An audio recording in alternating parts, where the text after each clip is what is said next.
Hi, my name is Darlene, and I'm here in Rancho Cucamonga. My husband and I were going to downsize, so we decided to move into one of our rental houses. And it hadn't been touched since the 1980s, so we wanted to do a complete remodel.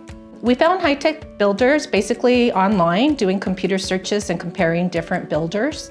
We chose high-tech builders because they were the contractors that were able to get our concept. My husband and I had an idea in mind of what we wanted to accomplish, and they were the ones who grasped our concept, especially with our unique island/seating area to give our small home a more open concept and more functionality. The communication was well between Frederick and Shay and Kobe and the office.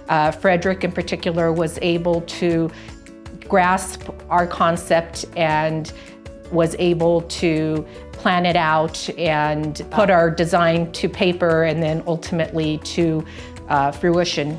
It feels wonderful. It feels very cozy.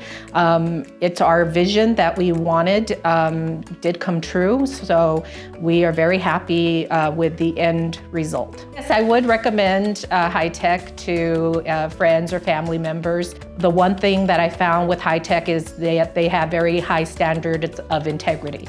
Thank you, high-tech builders, for my beautiful renovation.